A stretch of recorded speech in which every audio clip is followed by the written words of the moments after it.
7과 EPS 토픽 듣기 1에서 3번 들은 것을 고르십시오. 1번 여기 2번 시장 3번 베개 4에서 5번 다음 그림을 보고 알맞은 것을 고르십시오. 4번 1 사무실 โอเคตัวนี้แมนขอที่หนึ่งค่ะขอที่สามก่อนเนาะขอที่หนึ่งค่ะขอที่สามก่อนขอทับอิทเนาะขอทับอิทออกเสียงมาจากไหนท่านมีบอกเมื่อกี้นี่ ท่าน ไปอีกทีหนึ่งเด้อขอที่หนึ่งเด้อ 1번 여기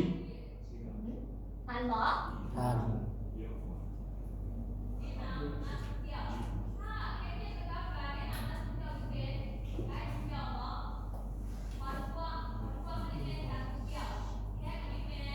โอเคฟังอีกทีหนึ่งขอที่หนึ่งเนาะ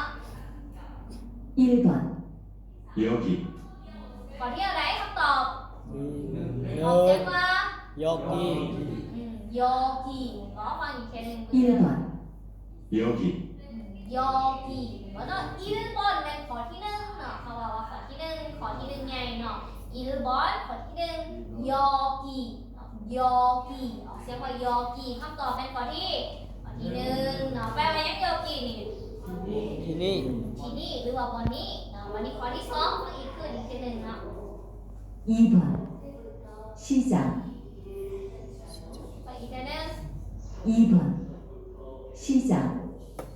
เอาเสียงมาจากไหน สิจัง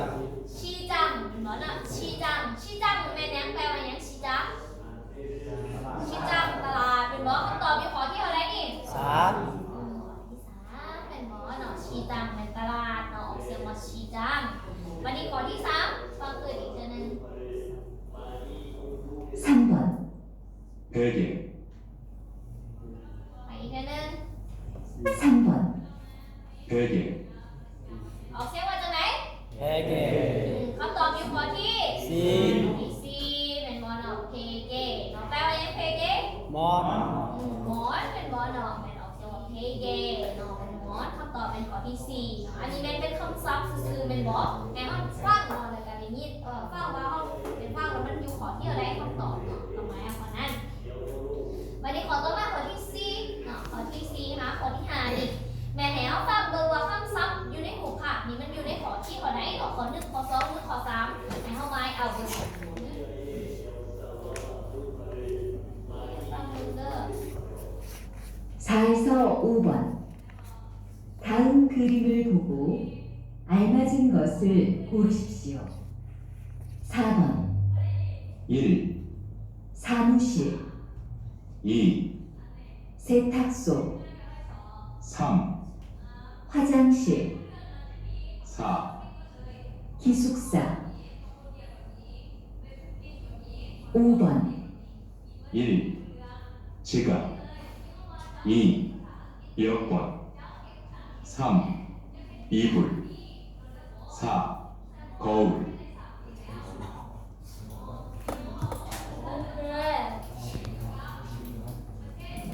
ทันอยู่วะว่าฟังขึ้นอีกเนาะมาฟังขอซีขึ้นอีกเทื่อนึงเนาะในขอที่ซีเขาจะบอกว่าซาบอนเหมือนบอกขอที่ซีเนาะแล้วก็บอกว่าอิลเนาะเขาบอกว่าขอที่คำตอบเป็นยังเนาะเราฟังขึ้นอีกเทื่อนึงเด้อ 4번 1 사무실 2 세탁소 หั 3 วจังชี 화장실 4 기숙사 โอเคเขาตอบขอเยอะได้ สาม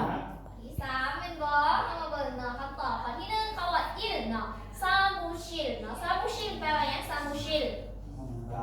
ของการเหมือนบอกวันนี้ข้อที่สองอีเซทักโซเททักโซเป็นยังสักเครืองภาษาเครืองเป็นบอกซ้ำเนาะข้อที่สามควาจังชิลเนาะควาจังชิลแปลว่ายัง ห้องน้ เนาะฉะนั้นแล้วคำตอบเป็นอยู่ข้อที่ข้อที่สามเนาะส่วนข้อที่สี่เนาะซาเซคีสุกษาเป็นยังคีสุกษาหอพักเนาะหอพักเนาะข้อที่สี่เป็นหอพักส ฉะนั้นแล้วคำตอบมันอยู่ข้อที่3เป็นบอเนาะหวาจากฉีดหน้าเนาะวันนี้ข้อที่5มาฟังอีกเทีนึงข้อที่5 5번 1. 지갑 2. 여권 3. 이불 4. 거울 โอเคท่านบอกคำตอบโอเคข้อที่1เนาะเขาจะว่าจังไหนจิกาบเป็นบอเนาะข้อที่1เป็นจิกาบแปลว่าหยังจิกาบ กระเป๋าเงิน เอาเงินเนาะยกก้นเป็นหยังยกก้น พาสปอร์ต พาสปอร์ตฉะนั้นแล้วคำตอบเป็นอยู่ข้อที่ สอง ที่2เนาะวันนี้ข้อที่3เนาะซ้ำเนาะอีปุ่นเป็นบ่เป็นหยังแปลว่าหยังกระโปรงเนาะวันนี้ข้อที่4ซ่าเนาะคออุ่นเป็นหยังคออุ่นแหวนเป็นบ่เนาะคออุ่นเป็นแหวนเนาะฉะนั้นแล้วคำตอบที่ถูกต้องเป็นอยู่ข้อที่2เนาะยอก่อนยอก่อนประมาณ